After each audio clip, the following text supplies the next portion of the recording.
ছাত্র শিবির সমন্বয় হইতে কোনো সমস্যা নাই, ছাত্র শিবির আন্দোলন লিড দিবে কোনো সমস্যা নাই, জীবন দিবে কোনো সমস্যা নাই, এই দেশকে হাজারো অর্জন করে দিবে কোনো সমস্যা নাই। সমস্যা হলো যখন ছাত্র শিবির পরিচয়টা দিবে, এটা হলো এই রাষ্ট্রের সমস্যা। আর আল্লাহ রাসূলের যুগে সমস্যাটা ছিল আল্লাহ রাসূল ব্যক্তি হিসেবে অসাধারণ, কিন্তু ইসলাম কবুল করবে না। তো ইসলামই তো ওনাকে ব্যক্তি হিসেবে অসাধারণ হিসেবে তৈরি করেছে। আজকে আপনি ছাত্র শিবিরের সাথে সঙ্গতি রেখে যে বিষয়গুলোকে বলতেছেন, সেটা তো ছাত্র শিবির করার কারণে, ইসলামের সাথে সঙ্গতি হওয়ার কারণে তার ভিতরে এই কোয়ালিটি তৈরি হয়েছে। তাহলে আপনি কোয়ালিটিকে মানেন, কিন্তু যার কারণে কোয়ালিটি তৈরি হয় তাকে মানতে পারেন না, এটাকে ডাবল স্ট্যান্ডার্ড বলে। আলহামদুলিল্লাহ, বাংলাদেশের একটা প্রেক্ষাপটে একটা সময় মানুষ মুখ বুঝে শুধু সহ্য করত, বোবা কান্না দিয়ে তারা সেখানে স্তব্ধ হয়ে যেত। কিন্তু এখন আলহামদুলিল্লাহ মানুষ বলতে পারে, যেই ভুল করে তিনি যত বড়ই হোক, যত বড় আর কি 15 বছর হাসিনার চেয়ে বড় তো কেউ ছিল না।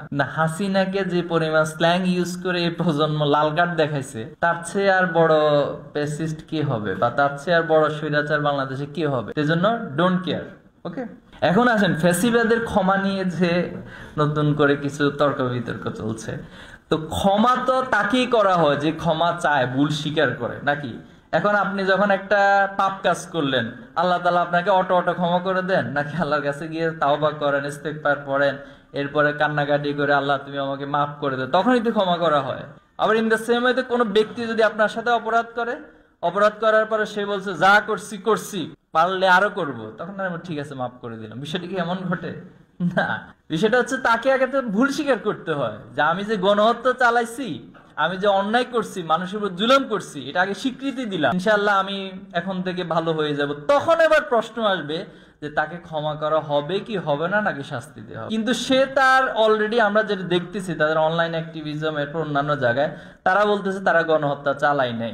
এখনো পর্যন্ত তারা ওই কি বলে মেট্রো রেল নিয়ে কান্নাকাটি করতেছে, কিন্তু দেখছেন কিনা আপনারা, মেট্রো রেল নিয়ে, বিটিভির ভবন নিয়ে কান্নাকাটি এখনো তারা করতেছে। তো সে ব্যক্তিগুলো, তাদের সামনে হাজার হাজার লাশ, হাজার হাজার মায়ের আহাজারি, হাজার হাজার গুলিতে, আমরা ওই সময়তে আমরা ভিডিওগুলোতে দেখেছিলাম অনলাইনে বিভিন্ন চ্যানেলগুলো। তো তারা এখনো পর্যন্ত অহংকার এবং উদ্ধত্ত প্রকাশ করতেছে, তাহলে তাদেরকে তো ক্ষমার প্রশ্ন কিভাবে আসে?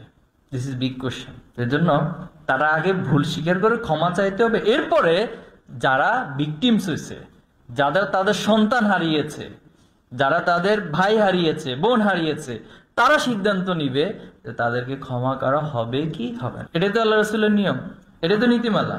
এবং পুলিশকে আমরা বলতে শুনেছি